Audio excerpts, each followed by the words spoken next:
네, 안녕하십니까, 광락입니다. 자, 오늘은 여러분들이 많이 관심 있어들 하시는 강낭콩에 대한 이야기 두 번째 시간을 준비해 봤습니다. 특히 오늘은 여러분들이 많이 기르시는 호랑이콩에 대한 얘기를 좀 같이 해드리려고 그래요. 이 강낭콩과 호랑이콩은요, 여러 가지로 다른 성질을 갖고 있어요. 재배법도 다르고 파종 시기도 다르고 여러 가지가 다릅니다. 그걸 모르고 재배하셨다가는 잘못하면 여러분들 몸 고생만 하시고 수확도 잘 못하실 수 있어요. 그래서 여러분들한테 그 차이점을 좀 명확히 이해를 시켜드리고 여러분들이 어떻게 재배하시는 것이 각 품종별로 수확량을 좀 늘리실 수 있는 방법인지를 설명을 드리도록 하겠습니다. 자, 잘 들어보시기 바랍니다. 우선 기본적으로 두 작물의 차이점이다 라고 하면 모양의 차이가 있을 수 있죠. 그래서 이름도 일반 강낭콩은 외성종이라고 부르고 이 호랑이콩은 만성종이라고 부르는 겁니다. 외성종은 키가 작다라는 뜻이고 만성종은 키가 2, 3m까지 자랍니다. 자, 그런 일단 외형상의 차이가 있기 때문에 관리 방법이 좀 다를 수밖에 없습니다. 뭐가 다를까요? 지주대를 설치해 주는 건데 그렇다고 해서 외성종이 지주대가 필요 없느냐? 그건 아닙니다. 필요합니다. 다만 외성종은 이게 쓰러지는 걸 막아주기 위해서 줄을 띄워주는 정도로만 잡아주셔도 재배가 가능한데요. 이 만성종인 호랑이콩은 키가 2, 3m까지 자라고 옆으로 번지는 힘도 굉장히 강하기 때문에 좀 튼튼한 지주대가 필요합니다. 어지간한 지주대를 사용했다가는 장마철이라든지 태풍에 그게 꺾여버릴 수도 있고 쓰러져 버릴 수도 있습니다. 어떤 분은 쇠말뚝을 박아서 고정시키는 분도 있고 또 울타리를 이용해서 재배하시는 분도 있을 만큼 그만큼 지주대의 역할이 중요한 작물이 호랑이콩이 되겠습니다. 자, 다음은 파종 시기가 다릅니다. 이건 서로 잘 자라는 온도가 좀 다르다는 뜻이에요. 외성종은요, 상대적으로 저온에 좀 강한 편입니다. 그리고 고온에 취약한 편이에요. 저온에 강하기 때문에 4월 초중순에 파종을 하시면 돼요. 저도 지금 보면 파종을 해서 부직포를 덮어놨죠. 저희 지역은 4월 초에는 아직은 좀 춥기 때문에 다른 지역에 비해서 좀 춥기 때문에 보온을 통해서 4월 중순까지 이렇게 덮어놓을 생각이고요. 아마 다른 지역은 이미 파종을 하셨을 거예요. 그만큼 저온에 강합니다. 그리고 오히려 고온으로 가면 꽃도 잘 안 피고요. 또 열매가 잘 자라지도 않아요. 오히려 수확량이 감소합니다. 그러니까 중요한 건 외성종을 키우실 때는 여러분들 수확 시기를 미루시면 안 돼요. 늦어도 4월 중순까지는 파종을 하시는 게 유리합니다. 자, 다음 만성종은 고온에 강하고 저온에 약합니다. 그래서 저도 지금 보시면 이렇게 아직 파종을 안 하고 날짜를 기다리고 있는 겁니다. 만성종은 4월 말이나 5월 달이 가야 파종을 하실 수가 있어요. 저온에 약합니다. 설령 싹이 나서 자란다 하더라도 너무 일찍 심어서 싹이 나면 잘 자라질 못해요. 대신 한여름이 되면 폭풍 성장을 합니다. 자, 그리고 이 만성종은 여름을 관통하는 작물입니다. 그래서 더위를 또 잘 이길 수 있어요. 자, 다음 이제 재배 기간을 한번 볼게요. 제가 아까 외성종은 6월 말 7월 초가 되기 전에 수확을 끝내시는 게 좋다 그랬어요. 장마 오기 전에. 그런데 만성종은 보통 3개월 정도를 잡기도 합니다. 그러면 4월 말경에 파종한 이 호랑이콩은 대략 80일 내지 90일이 걸리기 때문에 빨라봐야 8월 초에도 수확을 합니다.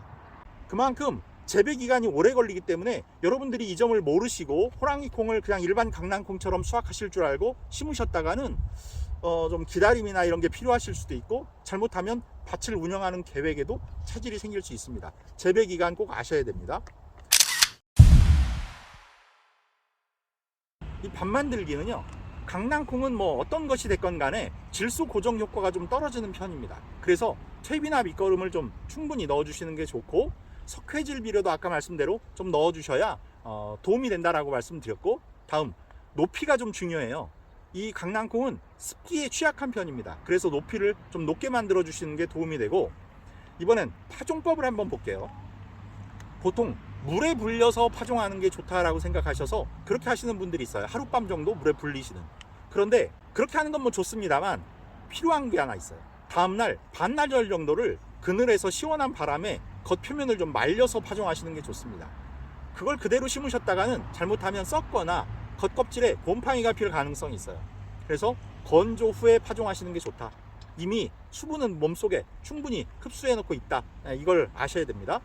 자, 다음 이제 파종할 때 외성종 같은 경우에는 한 30cm 간격 이렇게 두시면 되고, 만성종 같은 경우에는 조금 더 넓게 30cm에서 한 40cm 사이로 떼주시는 게 좋아요. 아무래도 자라는 그 추세가 좀 다르기 때문에 많이 번집니다, 호랑이콩은. 그래서 간격을 조금 더 넓게 주시는 게 좋고, 그 다음에 만성종 같은 경우에 더 중요한 게 줄간격이에요. 줄간격을 60cm 정도로 두 줄 재배를 하시는 걸 권해드리는데, 중간에 지주대를 꽂아서 그 양쪽에 있는 호랑이콩이 그 지주대를 타고 올라가게, 그리고 말씀드렸듯이 지주대는 좀 견고하게 설치해 주셔야 됩니다. 안 그러면 바람이나 비에 쓰러지거나 꺾일 수가 있습니다. 자, 그 다음에 파종을 할 때 외성종의 경우에는 2알 내지 3알을 넣어서 2개 정도를 최종적으로 기르셔라, 이렇게 말씀을 드렸고, 파종하는 그 간격도 그렇게 넓게 할 필요는 없다 그랬어요.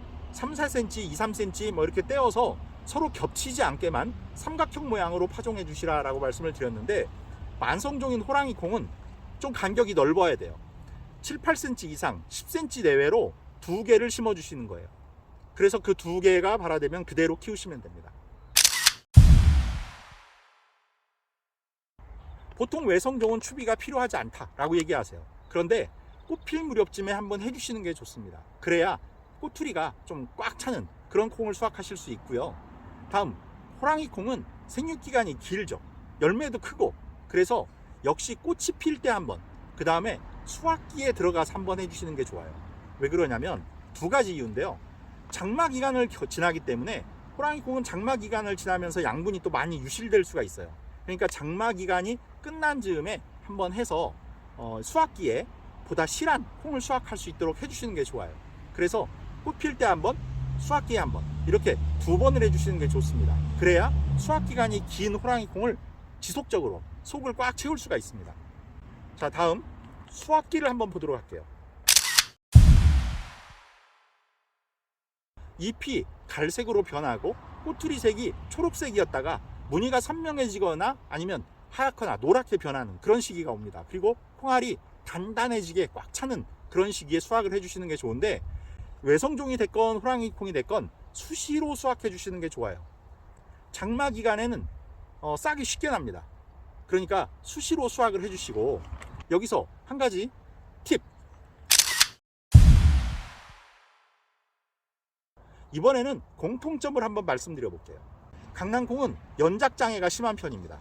연작장애라는 거는 같은 작물을 한 자리에 계속해서 심는 거예요. 그래서 콩을 한 자리에 계속해서 심으시면 좋지 않습니다. 병충해도 심해집니다. 그러니까 가급적 연작은 피하시는 게 좋고, 산성 토양을 싫어하기 때문에 제가 겸사겸사 석회고토 같은 걸 좀 미리 넣어서 밭을 갈아주시면 좋다고 했죠.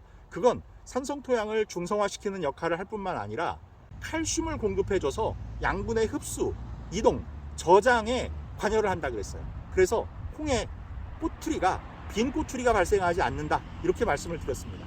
그러니까 칼슘, 즉 석회를 좀 사용해 주시는 걸 권해드려요. 그리고 진딧물이라든지 흰가루병, 탄저병 같은 것들이 특히 호랑이콩에는 좀 잘 생겨요. 그 이유가 뭐냐면 잎이 우거지고 한여름을 통과해야 되기 때문에 장마를 온몸으로 겪어야 합니다.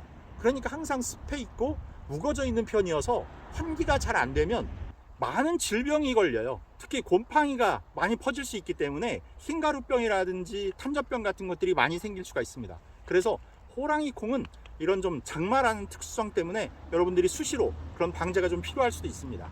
상대적으로 또 외성종 콩은 장마가 오기 전에 보통 수확을 끝내기 때문에 이런 질병 같은 거로부터는 좀 안전한 편입니다.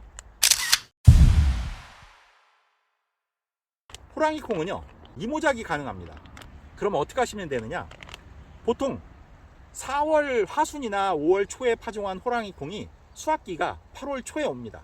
그러면 7월 중순쯤에 그 포기와 포기 사이에 새로 호랑이콩을 심으시는 거예요.